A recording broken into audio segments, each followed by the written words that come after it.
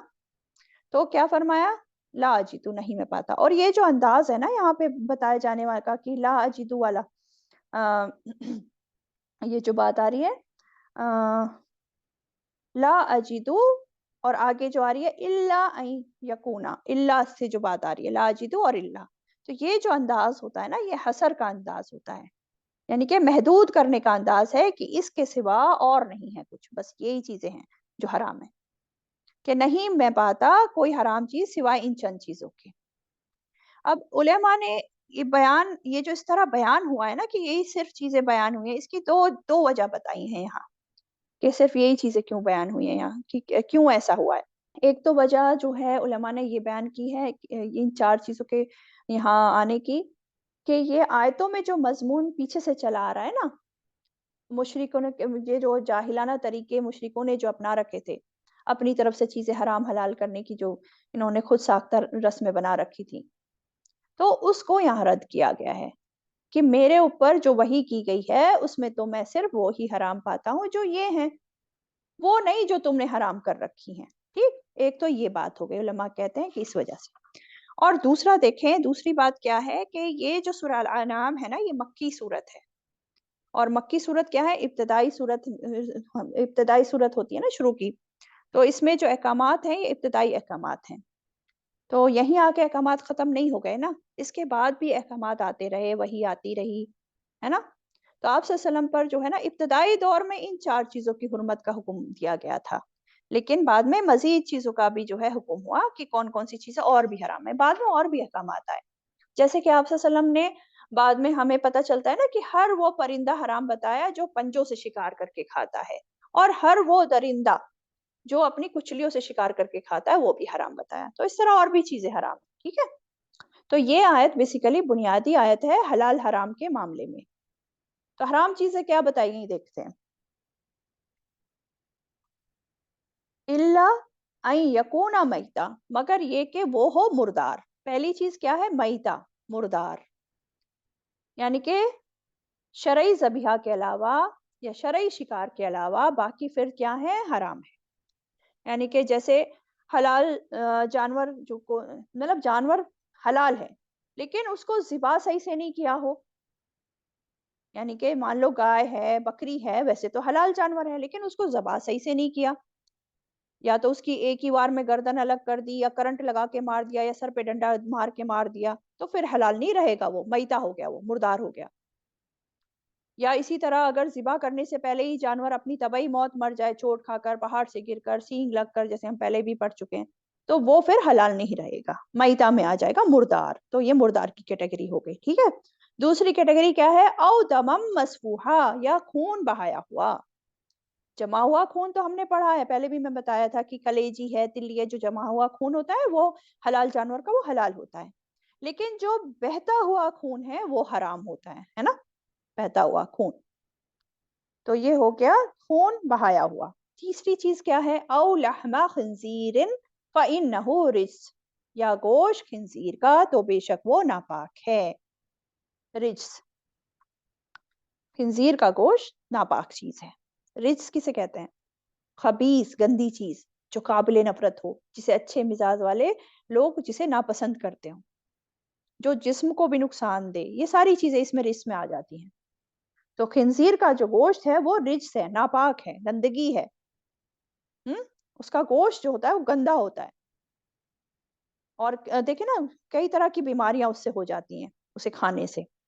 اور دوسری بات، اس کی جو عادات ہوتی ہے نا خنزیر کی، اس کی عادات بھی بہت بری ہوتی ہیں، یہ بے غیرتی والا جانور، بے حیائی والا جانور ہوتا ہے، اور ہم جانتے ہیں کہ کھانے کے اثرات انسان پر پڑتے ہیں، تو جو اس طرح کا گوشت کھانے والے ہوتے ہیں نا ان کی عادات بھی پھر ایسی ہو جاتی ہیں، انہی جانوروں جیسی، وہ عادات ان انسانوں میں اسی طرح کی ہو جاتی ہیں، تو یہ جو ہے رجس ہے، ناپاک ہے، ریزن بھی بتا دیا ہے نا۔ او فسقن، یا ہو وہ نافرمانی، کہ پکارا گیا واسطے غیر اللہ کے، اہل لغیر اللہ بھی، جس کے، او فسقن، یا فسق ہے، نافرمانی ہے، گناہ کی چیز ہے، یعنی وہ جانور جو فسق کا ذریعہ ہے، فسق کسے کہتے ہیں، فسق کا لفظی معنی ہوتا ہے کسی چیز کا پھٹ کر باہر نکل جانا، تو یہاں مراد ہے کہ دین سے نکلتے ہوئے، دین سے کیسے نکل جائے گا، یعنی کہ ذبح کرتے وقت اللہ کا نام جو ہے لینا چاہیے تھا لیکن لیا غیر اللہ کا نام، تو اس لیے اس کو فسق کہا گیا، ٹھیک ہے۔ تو او فسقن، یہ بات ہو گئی